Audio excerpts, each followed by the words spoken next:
आज हम भैरव साधना की बात करते हैं। अनेक साधक भैरव को शिव का अवतार मानते हैं।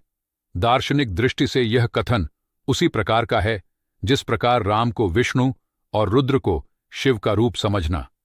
इस दृष्टिकोण से प्रत्येक साधक शिव हैं और प्रत्येक साधिका भगवती। गुण की दृष्टि से भैरव शिव की प्रचंड शक्तियों के नायक हैं। इन्हें उनके गुणों का नायक माना जाता है। इनका रूप बड़ा भयंकर है, किंतु यह स्मरण रखना चाहिए कि जीव में स्थित यह गुण भी कार्य सिद्ध एवं मनोनुकूल प्राप्ति में सहायक सिद्ध होता है। ब्रह्मांड में इनकी व्यापक सत्ता है। संतान, हड्डी, बाल, दांत, केतुग्रह, मानसिक शक्ति, अस्तित्व, कड़ापन इनके कारण अस्तित्व में आता है। इनके अनेक रूप हैं, जैसे काल भैरव, रुद्र भैरव, बटुक भैरव आदि। इन सभी में साधारण गुणात्मक अंतर है। सामग्री: भैरव तामसी गुणों के प्रतीक हैं। इन्हें मांस, मदिरा, चावल, तिल, घी, धूप, दीप, कनेर के पुष्प, जायफल, जावित्री, भैंस के दूध का दही, घृत, चीनी, खीर, स्त्री के बाल, बेलपत्र, आंवला, गन्ने का रस, गोमूत्र आदि का हव्य दिया जाता है। इन्हें लाल रंग पसंद है। लाल आसन, लाल चंदन, लाल पुष्प, सिंदूर, रक्तफल पूजन में प्रयोग करना चाहिए। मंत्र: ओम हूं शम नमम समम खम महाकाल भैरवाय नमः। शांतम पद्मासनस्थम शशि मुकुटधरम मुंडलालम त्रिनेत्रम शूलम खड्गम च वज्रम परशुमुमलके दक्षिणांगे वहंतम नागम घंटां कपालम नलिनकरयुतम सांकुशम पाशमय्ये नानालंकारयुतम स्फटिक मणिनिभम नौमि बालम शिवाख्याम। ओम हम शम नम कम सम खम महाकाल भैरवाय नमः। विधि: इनकी साधना अर्धरात्रि में काली की साधना की भांति श्मशान में जाकर करनी चाहिए। हवन कुंड में उपर्युक्त हव्य सामग्रियों का अर्पण करे। 1388 मंत्र प्रतिदिन जाप करने पर इनकी सिद्धि 21 दिन में होती है। साधना के समय त्राटक में इनका ध्यान बनाए रखें। फल: भैरव साधना से सभी मनोकामना पूर्ण होती हैं। व्यक्तित्व में प्रभाव, दृष्टि में सम्मोहन, ललाट में वशीकरण विद्या का वास होता है। शरीर में असाधारण बल उत्पन्न होता है। वामाचारी साधनाओं के मुख्य देवी देवता यही हैं।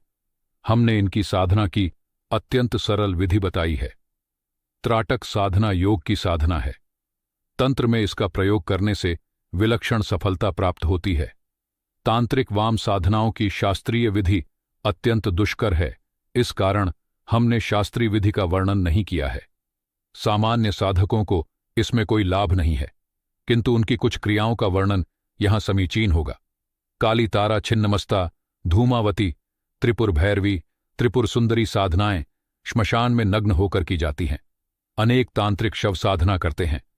इस अवसर पर मदिरा, मांस आदि का नैवेद्य चढ़ाया जाता है। इसी का हव्य भी दिया जाता है। विभिन्न पक्षियों के पंख, नख आदि का प्रयोग किया जाता है। खोपड़ी, बंदर की हड्डी आदि भी साधना में प्रयुक्त होते हैं। आगे वर्णित तांत्रिक क्रियाओं में मैंने इनके प्रयोगों का वर्णन किया है, क्योंकि ये सिद्धियों के भौतिक फल प्राप्त करने की क्रियाएं हैं। उनके बिना काम नहीं चलता, किंतु शक्ति सिद्धि में मूल तत्व ध्यान की एकाग्रता है। यह एकाग्रता उसी भाव में हो, इसीलिए प्रतीक, प्रतिमा और मंत्र का प्रयोग किया जाता है।